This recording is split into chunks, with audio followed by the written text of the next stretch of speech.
Hello students, welcome back to students. आज अध्याय 2 अम्ल, क्षारक एवं लवण पढ़ेंगे। पार्ट 1 आपने पढ़ ही लिया होगा, अगर नहीं पढ़ा तो उसका लिंक मिल जाएगा आपको नीचे डिस्क्रिप्शन बॉक्स में, वहाँ से जा कर के देख सकते हैं। तो देखते हैं हमारा इसमें पहला इसका जो टॉपिक है एसिड यानी कि अम्ल। ऐसे पदार्थ जो स्वाद में खट्टे होते हैं उन्हें हम अम्ल कहते हैं। ये क्या करते हैं, नीले लिटमस पत्र को लाल कर देते हैं। इनके कुछ उदाहरण है, हाइड्रोक्लोरिक अम्ल है HCl जिसे बोलते हैं, सल्फ्यूरिक अम्ल H2SO4, नाइट्रिक अम्ल NHO3 और सिट्रिक अम्ल। तो अम्ल क्या करते हैं, ये नीले लिटमस पत्र के लिए लाल में बदल देते हैं। जैसे जो सिट्रिक अम्ल है नींबू में पाया जाता है, नींबू की कुछ बूंदों के लिए हम नीले लिटमस पेपर पर जब डालते हैं तो क्या करता है, वो अपना रंग बदल लेता है, नीले से लाल में बदल जाता है। जैसे आप चित्र में देख रहे होंगे, नींबू के साथ हमने नीले लिटमस पेपर को लगाया हुआ है, जिससे क्या हुआ है, जितना भाग उसका नींबू से टच है वो बदल गया है, वो लाल हो गया है नीले से। तो ये क्या करते हैं अम्ल, देखो नीले लिटमस पत्र को लाल में बदल देते हैं। ठीक है, इसके ये कुछ एग्जाम्पल हैं यहाँ पर, हाइड्रोक्लोरिक अम्ल है HCl, ठीक है, सल्फ्यूरिक अम्ल H2SO4। अब देखते हैं हम सांद्र अम्ल। तो सांद्र अम्ल क्या होता है, जिसमें अम्ल अधिक मात्रा में हो और जल अल्प मात्रा, अल्प का मतलब होता है जल हो हमारा कम मात्रा में। ठीक है, जैसे कि अम्ल हमने लिया है नींबू यानी कि सिट्रिक अम्ल, तो यहाँ पे नींबू कैसा हो, अधिक मात्रा में हो और जल कम मात्रा में हो, तो वो हो जाएगा हमारा सांद्र अम्ल। ठीक है, इसी प्रकार हमारा तनु अम्ल, जिसमें अम्ल अल्प मात्रा में हो, यानी कि जो अम्ल है वो कैसा हो, कम मात्रा में। इसका मतलब यहाँ नींबू का जो रस है वो कम मात्रा में हो और जल अधिक मात्रा में हो। ठीक है, तो हो जाएगा हमारा तनु अम्ल। इसी प्रकार से हमारा है क्षारक। क्षारक क्या होता है या किसे कहते हैं, बेस जिसे बोलते हैं। ठीक है, तो क्षारक स्वाद में कड़वे होते हैं। अम्ल कैसा होता है, स्वाद में खट्टा, ठीक है, और जो क्षारक होते हैं वो कड़वे होते हैं। यह क्या करेंगे, ये लाल लिटमस पत्र को नीले में बदल देते हैं। ठीक है, नीला कर देते हैं। तो इसके कुछ उदाहरण है, सोडियम हाइड्रोक्लोराइड यानी कि NaOH, ये साबुन होता है वो हमारे क्षारीय प्रकृति के होते हैं। ठीक है, और नींबू है वो कैसा होता है, अम्लीय प्रकृति का होता है। तो साबुन में क्या होता है, NaOH यानी कि सोडियम हाइड्रोक्लोराइड। साबुन के लिए जब हम लाल लिटमस पत्र से टच करते हैं तो इसका कैसा रंग हो जाता है, नीला हो जाता है, जैसा कि आप चित्र में देख रहे होंगे। ठीक है, तो क्षार क्या काम करते हैं, ये लाल लिटमस पत्र को नीले में बदल देते हैं। ठीक है, तो क्षार के और भी एग्जाम्पल हैं, पोटेशियम हाइड्रो ऑक्साइड है, ठीक है, KOH जिसे बोलते हैं। अब हमारा क्षार, क्षारक क्या होते हैं, जल में घुलनशील क्षारक को क्षार कहते हैं। यानी कि जो क्षारक हैं जब जल में वो घुल जाता है पूरी तरीक़ा से, तो उसके लिए हम क्षार कहते हैं। ठीक है, तो आप समझ गए होंगे। देखते हैं नेक्स्ट, अम्ल क्षार सूचक।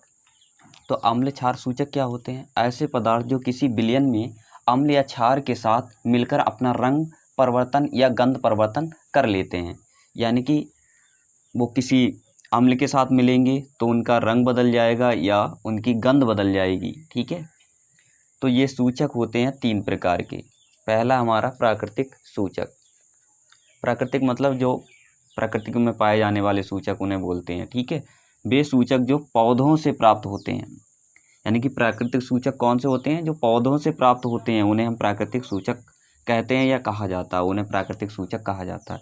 इसका ये उदाहरण है, ये दे रखे हैं, लिटमस पेपर जो है, पत्र है, वो भी एक प्राकृतिक सूचक है। ये अपना रंग बदल लेता है, जैसे इसके लिए अम्ल के साथ अम्ल में इस लिटमस पेपर को डुबाया जाता है तो वो लाल हो जाता है। ठीक है, और क्षार में जैसे लिटमस पेपर के लिए हम लगाते हैं तो इसका रंग नीला हो जाता है, जैसा कि आपने चित्र में देखा था, है ना। नींबू के साथ हमने लिटमस पेपर को टच किया था तो ये कैसा हो गया था, लाल हो गया था। और हमने जैसे ही साबुन के साथ, साबुन कैसा होता है, क्षारीय प्रकृति का, साबुन के साथ इसे लगाया था तो इसका रंग मतलब लाल से नीला हो गया था। ठीक है, तो ये अपना रंग बदलते हैं। इसी प्रकार हल्दी हमारा दूसरा उदाहरण है। हल्दी का रंग अम्ल में पीला होता है, अम्ल के साथ अगर हल्दी को मिक्स करोगे तो इसमें इसके रंग में कोई परिवर्तन नहीं होगा, पीला का पीला ही रहेगा, ठीक है। अब जैसे ही हल्दी के लिए हम क्षारक में मिक्स करते हैं तो उसका रंग बदल जाता है, लाल हो जाता है। जैसे कपड़ों पर, जैसे आपने देखा होगा कपड़ों पर हल्दी के दाग पड़ जाते हैं, जब उन्हें हम साबुन से साफ़ करते हैं तो उनका रंग लाल हो जाता है, ठीक है, क्योंकि साबुन की जो प्रकृति होती है वो क्षारीय प्रकृति के होते हैं, ठीक है। तो इसीलिए हल्दी का जो रंग है साबुन के साथ वो लाल हो जाता है, ठीक है। अब हमारा दूसरा है कृत्रिम सूचक। तो यानी कृत्रिम सूचक कौन से होते हैं? वे सूचक जो रसायन द्वारा बनाए जाते हैं, यानी कि जो प्रयोगशाला में बनाए जाते हैं रसायन के द्वारा, उन्हें हम कृत्रिम सूचक कहते हैं या उन्हें कृत्रिम सूचक कहा जाता है। उदाहरण इसके हैं फिनाल्फथेलिन और है मेथिल ऑरेंज, ठीक है। तो इसके भी एग्जाम्पल आप अच्छे से याद रखेंगे। उसके बाद है हमारा नेक्स्ट गंधीय सूचक, जिन पदार्थों की अम्लीय या क्षारीय माध्यम में बदल जाते हैं। जिन पदार्थों की गंध, ठीक है, जिन पदार्थों की गंध अम्लीय या क्षारक माध्यम में बदल जाए उन्हें गंधीय सूचक कहते हैं। उदाहरण के लिए जैसे प्याज का रस, प्याज का रस के लिए हम अम्ल के साथ मिक्स करते हैं तो उसकी जो गंध है वो तीक्ष्ण हो जाती है, यानी कि और तेज़ हो जाती है। प्याज का रस है उसे अगर आम्ल में डालोगे तो उसका जो गंध है, मतलब खुशबू या बदबू, वो और ज़्यादा तीक्ष्ण हो जाती है, यानी कि तेज़ हो जाती है। लेकिन अगर इसे हम क्षारक में मिक्स करते हैं तो इसमें कोई परिवर्तन नहीं होता। क्षारक कौन है? जैसे साबुन, साबुन के साथ अगर इसे मिक्स करोगे तो इसमें कोई परिवर्तन नहीं होगा, कोई गंध नहीं आएगी, ठीक है। ऐसे ही हमारा दूसरा उदाहरण है गंधीय सूचक का लौंग का तेल। लौंग के तेल के लिए जब हम अम्ल में मिलाते हैं तो इसकी गंध में कोई परिवर्तन नहीं आता, यानी कि समान रहती है जैसी की वैसी ही। लेकिन इसे जब क्षारक में मिक्स किया जाता है लौंग के तेल के लिए, अगर हम साबुन के साथ, मेरे साबुन जैसे क्षारीय प्रकृति का होता है, तो उसमें अगर मिक्स करेंगे तो उसकी गंध में कोई परिवर्तन नहीं होगा, मतलब कोई गंध ही नहीं आएगी, ठीक है। तो लौंग का तेल के लिए अगर हम क्षारक में मिक्स करें तो इसमें कोई गंध नहीं आती, और अम्ल में मिलाएंगे तो उसकी गंध जैसी की वैसी रहेगी, ठीक है। तो ये था गंधीय सूचक। उसके बाद है हमारा अम्ल व क्षारकों के रासायनिक गुण। तो इनके गुण के बारे में जानते हैं। पहला हमारा धातु की अम्ल के साथ अभिक्रिया।